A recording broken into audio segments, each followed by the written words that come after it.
Thank you, Ezra Marcus and James Walsh, for coming on the show. Just to start things off from the beginning, tell me, Ezra, how you first got to learn about the case of Larry Ray. Yeah.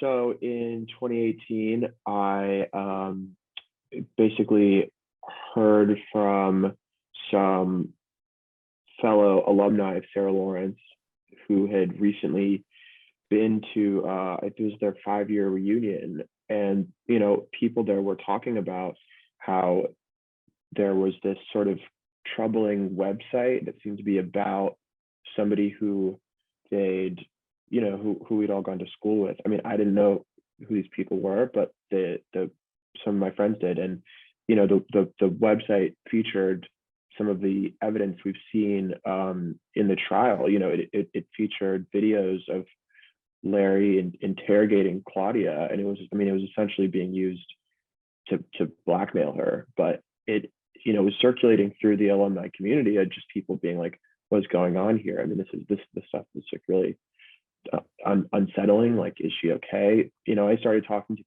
to her friends, people who'd known her, and other people who were in this group, and it just people were sort of saying, yeah, there was this like older man who had moved into this dorm, and it had made a lot of people uncomfortable. By that point, 7-8 years before, and I just, it seemed like a fascinating, troubling story. So I started reporting it. I ultimately ended up, got in contact with some of the kind of core members of the group who had made it out, or people that had been around and who'd been around the things that happened. And then I pitched it to New York Magazine and started working on it. And a few months later, James was added to the projects, and we kind of, yeah. And the website that you're talking about, it's the same witness who has been testifying the last 2 days trial's been happening. She's at the heart of the sex trafficking allegations against Larry Ray. What is it like seeing some of the things that you noticed on this website becoming trial evidence of essentially this wearing down of these young students to get under Larry Ray's web? Yeah, I mean, it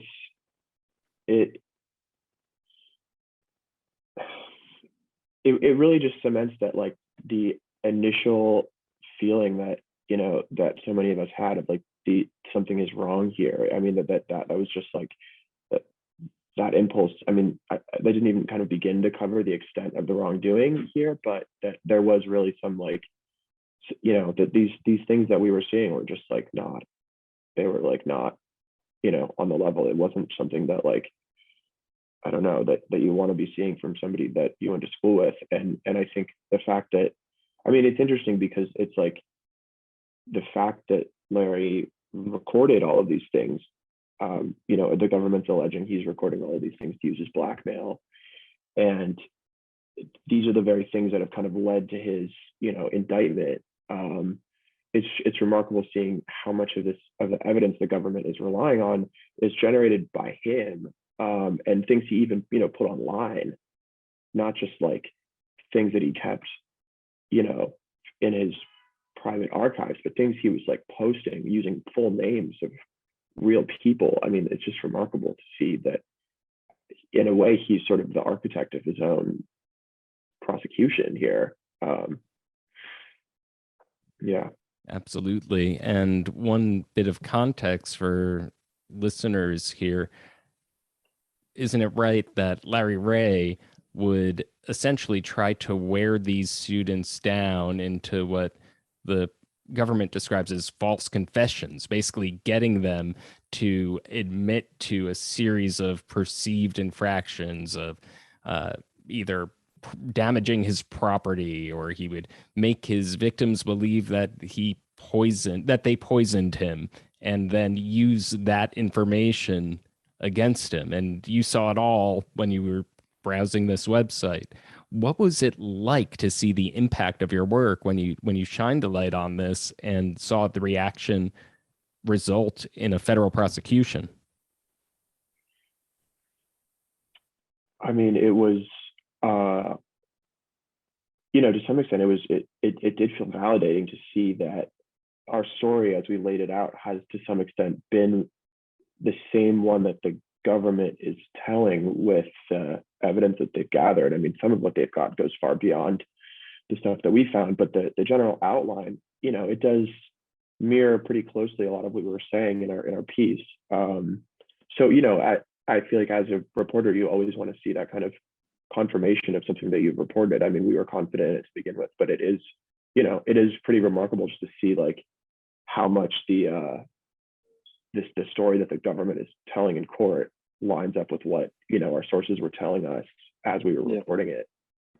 I think one thing we've been talking about, in their openings, the defense talked about how this is a group of storytellers, that everybody's a storyteller. And what's sort of fascinating is if you look at the evidence, the government does have all of these recordings and all of these, video, audio, all of these journals that Larry himself made. But taken individually, if you look at each one of those pieces of evidence, there's not necessarily any kind of illegality going on. They're often just conversations, kind of like Larry's version of like a Socratic dialogue. But taken together, you need a story to stitch together and really understand what was going on. It's kind of like without the story, it just doesn't make any sense. It's just total chaos. Wait, is there poisoning?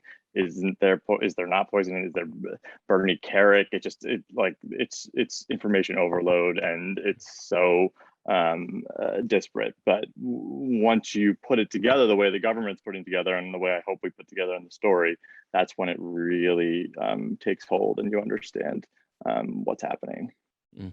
You quoted one line from the defense opening statement. Another one comes to mind where they compared it to essentially Alice in Wonderland, saying, going through the looking glass. Did you have that feeling while researching this story? I mean, this is obviously such a wide-ranging case, as there's a 17-count indictment of forced labor, racketeering, sex trafficking. Was it like going down a rabbit hole? Yes, absolutely. I mean, there was like the initial feeling of entering this like surreal, upside down world just from learning about what took place over the last decade, which is the substance of the prosecution.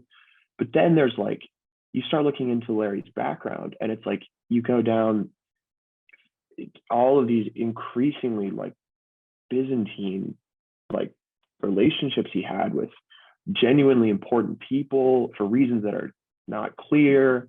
What was he doing in Russia? Was he really connected with, how did he meet all of these powerful generals? How did he meet Gorbachev? How did he get in the room with like Giuliani? I mean, it's like he's had all these different lives, and how they all fit together into one person is completely surreal.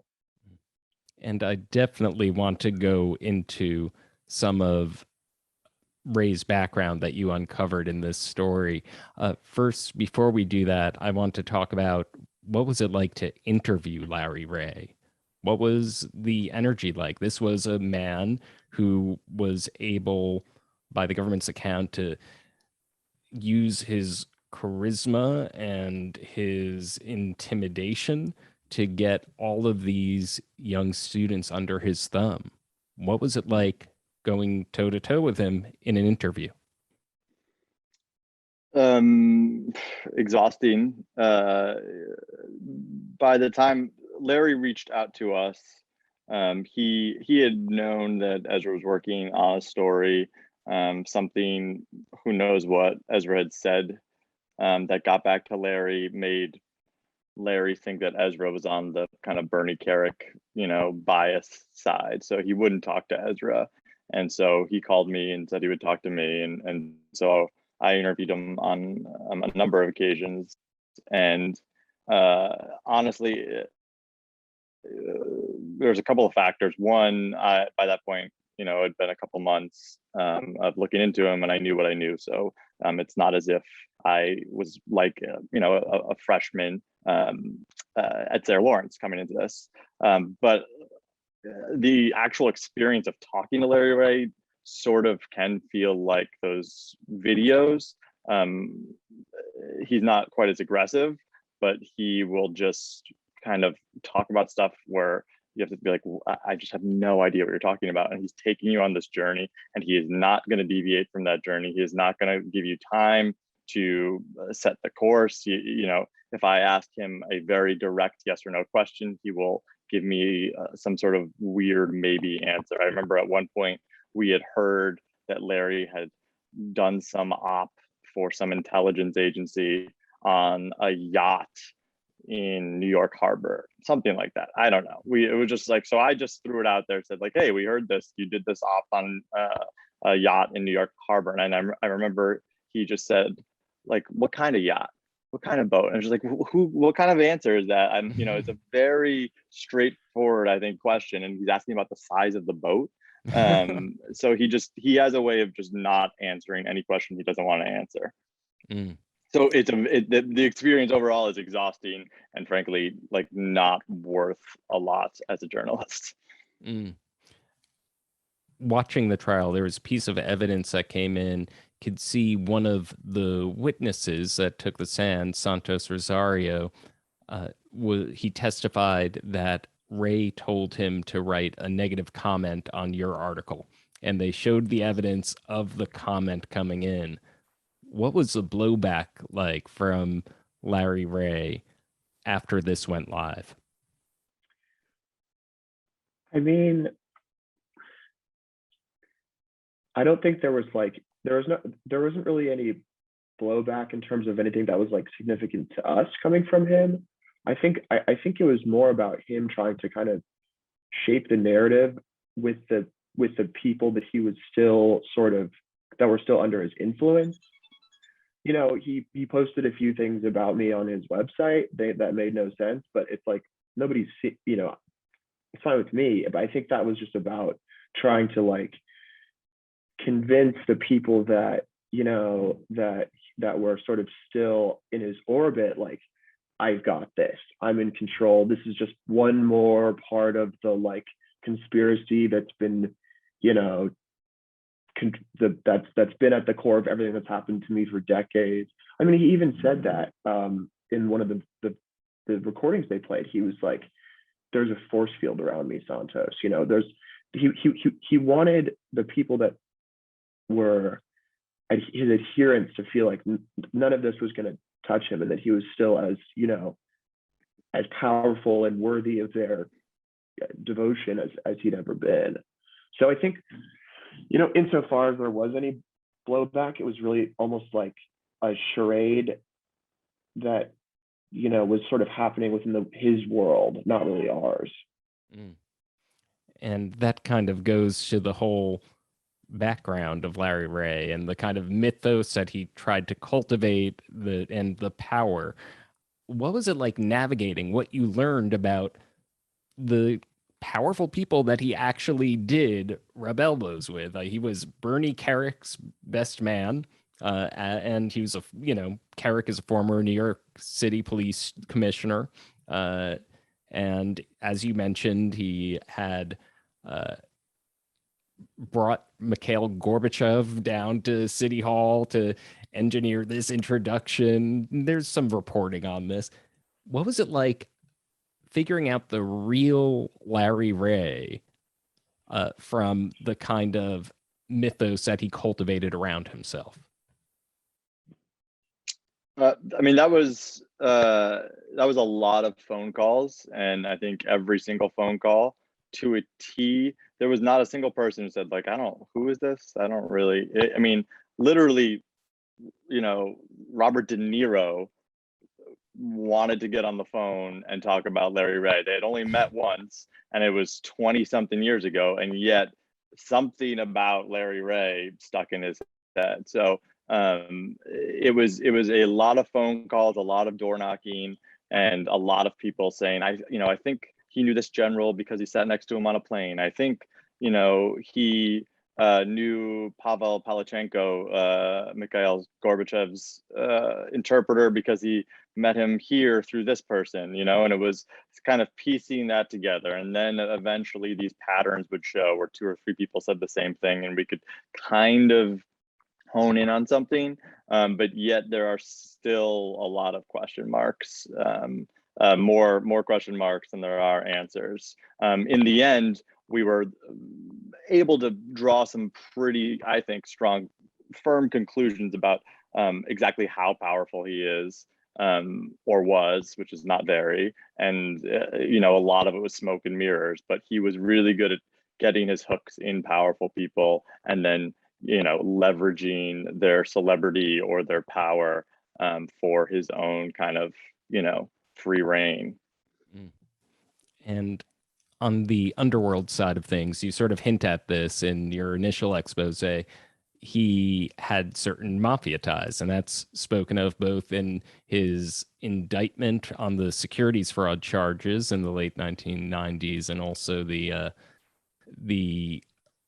petition that he talks openly through his lawyer of his ties to the Italian mafia, the Russian mafia.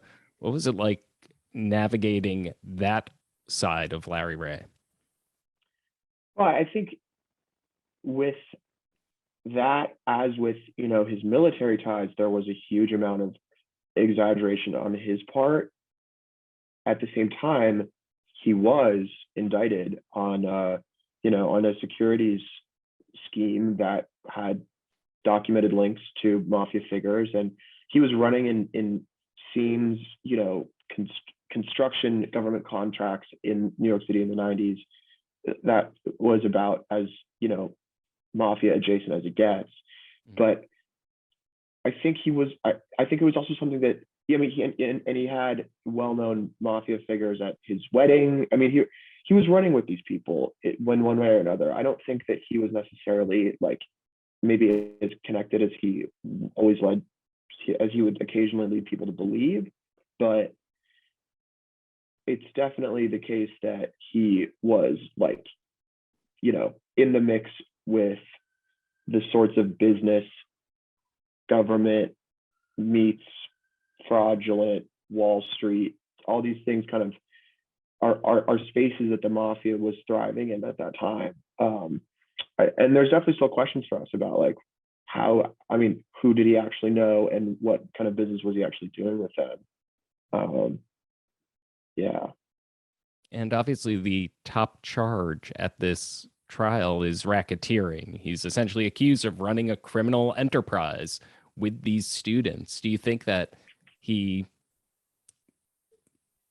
earlier prosecution was training for some of the horrible things that he's being accused of doing to these kids? I don't know if the previous case, the pump and dump scheme case, is necessarily training. I think Larry is somebody who's come in contact with the law and courtrooms enough in his life that he kind of would then go on to live his life almost like a mafia figure in a racketeering case, in the way he would sort of try to, in one way, keep his hands clean. He didn't have the bank accounts that were used in this case. His name wasn't on them. He didn't, necessarily touch the money. He wasn't, there are a lot of emails that have been entered into evidence that we've seen so far from other people to Larry, but we have yet to see an email from Larry to somebody else. So there are these sort of ways he would insulate himself like a mafia figure. At the same time, he was videotaping, all the time and recording all of these calls. So, it's sort of mixed in that sense. But prosecutors have called his group the Ray family, which I thought was interesting, and apparently he called it the Ray family. And there are a lot of ways that it seems as if it's run like a racketeering case where he insulated himself. Right. The point is well taken that he, in some ways, wasn't personally organized or overestimated how organized he in fact was. He's also accused of money laundering, which goes to a little bit of the heart of my earlier question about tools he may have picked up in his former life of financial fraud prosecution. On the subject of the trial itself, obviously we're pretty early in it. Has anything surprised you about it so far in what you've seen in court to date? I mean, one thing is just like, we knew Larry had done, people told us about Larry doing a lot of violent things, but I mean, we saw footage of him, being actually physically violent with, Felicia Rosario. And it just was, while I wouldn't say it was surprising, because I knew that fit with, his character as it was described to us, just to actually see it and to see that he kept that video. I mean, that was somewhat shocking, just to see that there was like this real documentary footage of, actual violence that he was doing to somebody, even though I wouldn't say it was like necessarily surprising to know, because we knew he had done things like that. I remember, speaking of the shocking videos, one of the ones that was most shocking to me, he is one of Santos Rosario smacking himself in the face for an extended period of time with Ray off camera and seemingly goading him. Which of the pieces of evidence has jolted you, if not surprised you, in terms of what he actually chose to document? But yeah, I would say that's really high up on my list so far. The government has signaled that they will, be entering evidence, sealed, I believe, that could be even more graphic.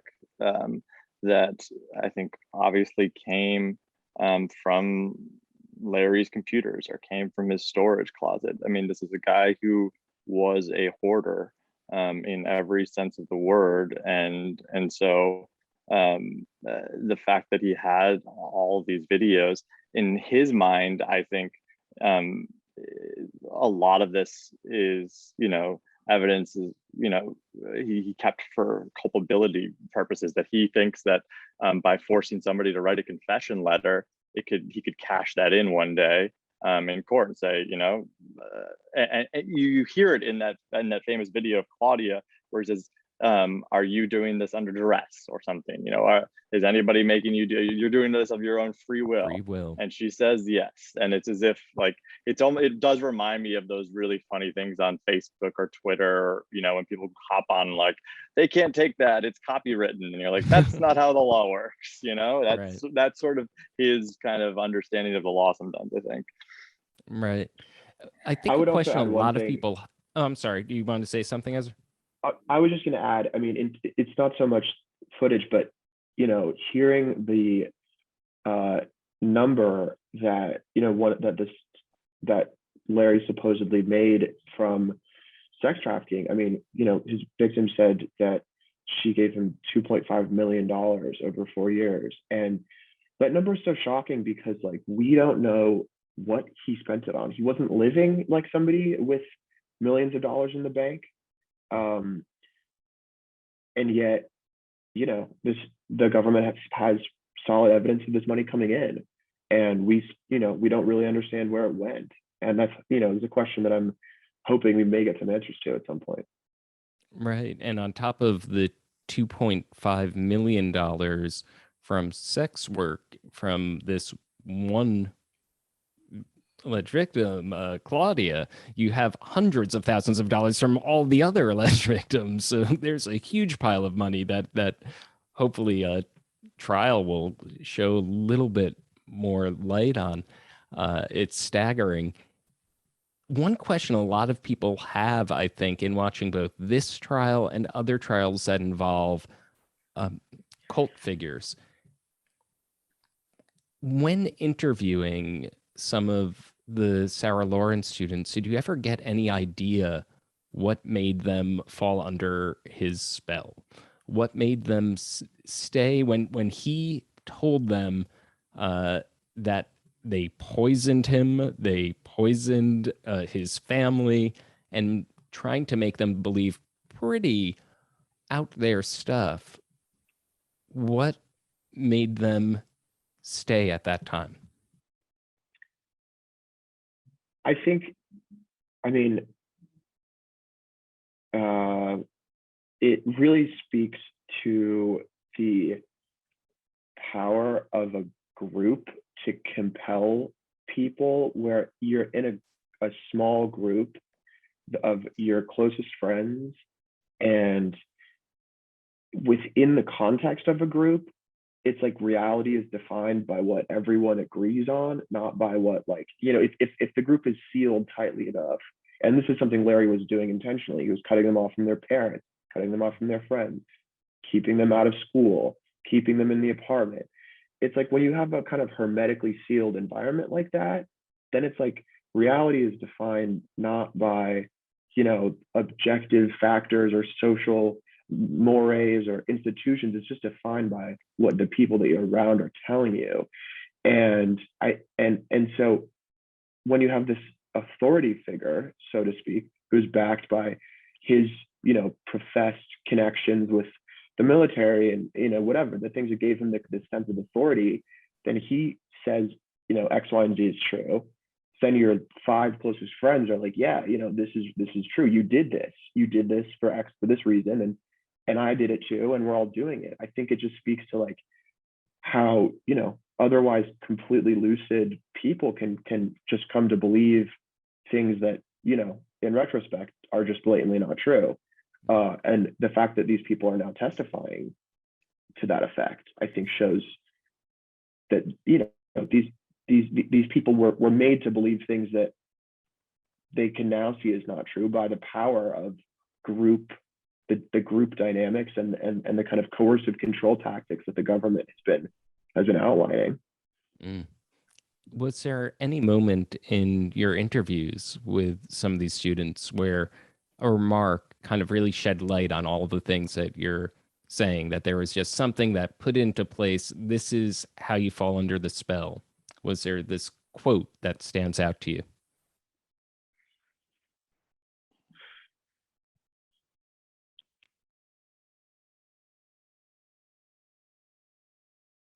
It could be hard to choose one from Dan.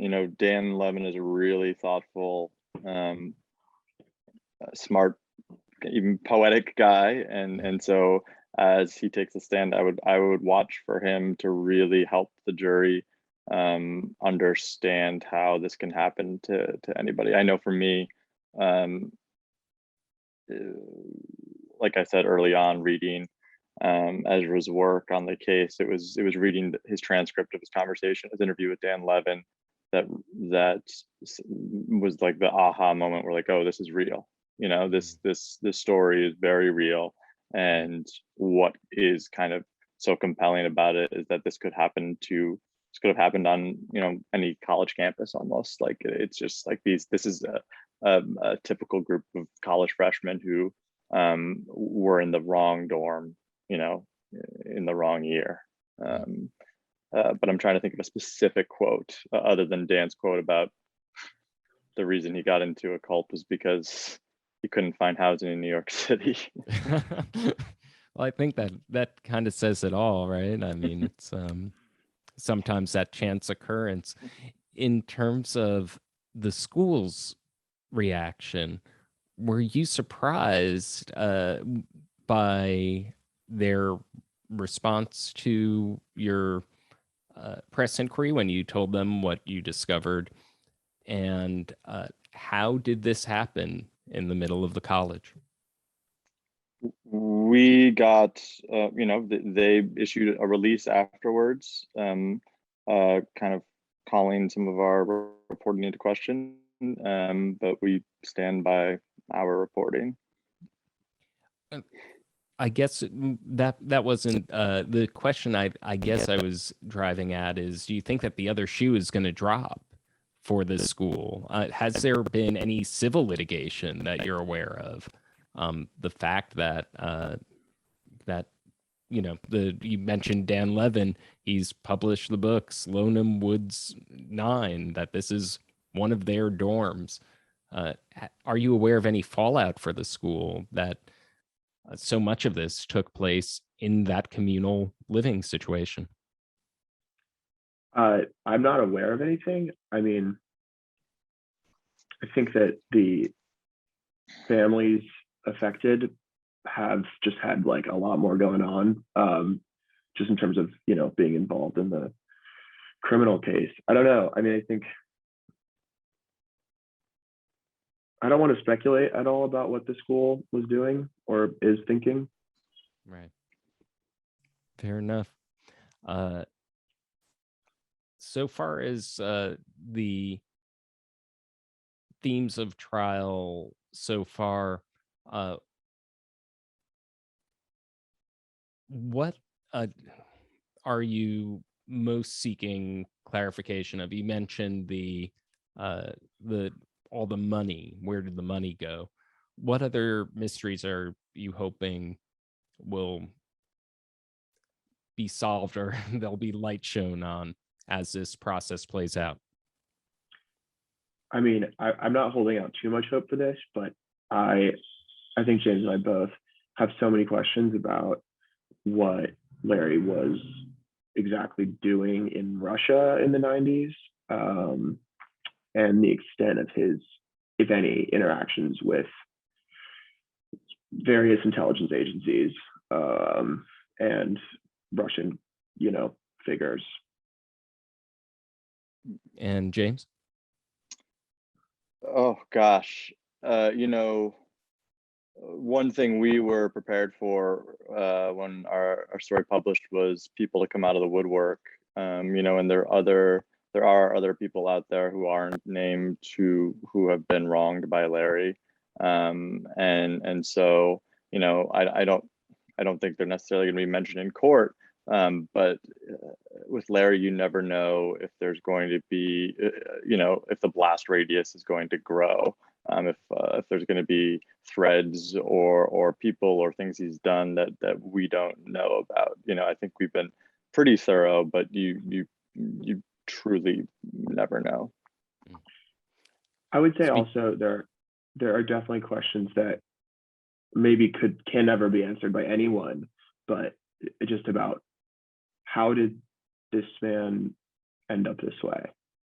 And that, that's a question that probably goes back to some set of circumstances from his early life, things that happened to him along the way, which I think we only have, small slivers of understanding that. And I don't think a trial is going to be able to really answer those questions, but there's definitely a huge question marks for both of us. In terms of the blast radius, as you put it, James, shortly before the trial, there was another co-defendant added, Isabella Pollock. Have you been surprised by the government's charging decisions? Do you expect the blast radius to potentially expand? How many people were in on this? If I can ask without asking you to speculate too much, but what's been your impressions of who's culpable? I'm certainly not going to speculate, and it's not for me to decide. Luckily, it's not for me to decide who's culpable and who's not in a case like this. It is interesting to look at the original indictment and then the superseding indictment and see who's listed as a co-conspirator, and a victim, and then who then becomes just a co-conspirator, and trying to understand when the government decides they have enough to charge or want to charge. I think anybody will look at the evidence and look at the grooming tactics that were used on all of the students, Isabella included, and understand that she is obviously a victim, and there's no doubt about that. And I am using that in just the colloquial sense of the word. I can't say at what point when somebody starts to engage in illegality, as Isabella seems to have done, or as alleged to have done, then it's up to the government to decide when they want to file those charges. And there is one other co-conspirator right now, Talia, Larry's daughter, who has not been charged. So the government certainly has room there too. Right.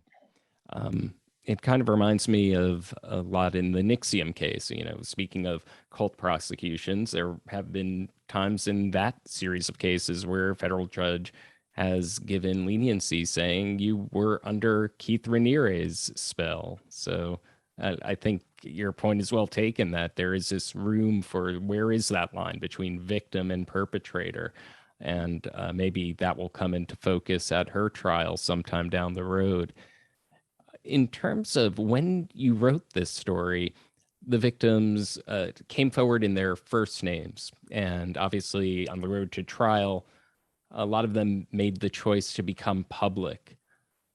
I imagine that must have been a difficult process. What was it like earning the trust of people who have been through so much? And how have you observed their journey to becoming very, very public figures in these experiences?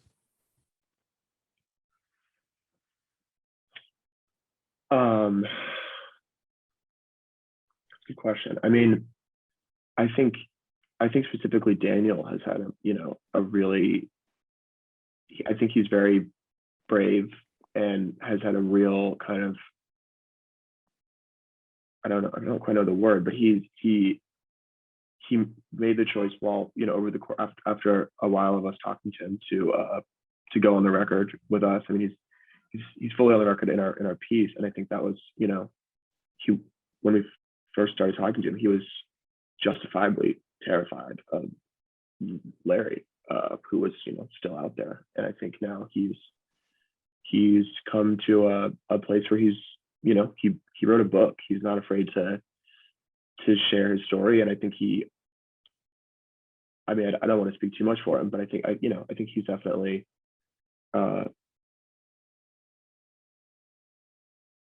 gone on. We sort of witnessed it, him get to the point of sharing his voice. I think it's interesting because some of the other alleged victims, when we published the story, were still, they weren't talking to us. They weren't talking to their families. They were still very much in Larry's orbit. And there's things we don't know about when some of these people began cooperating with the government. Like Felicia Rosario was very much with Larry when we were reporting the story, and somewhere in the last 2 years she flipped on him and has been cooperating with the prosecution. So I don't think we can really speak to her mindset, but I'm really interested in how that happened. And James, same question. What was it like earning the trust of people who had been through so much? Were you talking one-on-one with some of the students as well? I give Ezra credit for that. I certainly talked with Dan, but Ezra initiated and built that relationship, and really my only other interactions with the students beyond Dan at that point was with Isabella and Felicia, who were both very much under Larry's spell. at the time. So you know, I want to echo what Ezra said, and just talking through with Dan the process of what it would mean for him to go on the record, and not just using his first name, but using his full. And he eventually got the place where he wanted his first, middle, and last name, which was it really lent, I think, our story a credibility. Not that we were worried about the underlying reporting at all, but as you know, as a journalist, to have somebody go on the record just really makes a huge difference. So we were just almost like proud that, you know, he felt comfortable enough to ultimately go on the record, and it made a big difference, I think. And it's kudos to both of you to getting to that moment of earning the trust of someone to lead to that they feel comfortable making such a decision, and shining a light on all of this. Is there anything that I haven't asked you during our conversation that you'd like to talk about that really resonated with you in the process of news gathering and reporting all of this?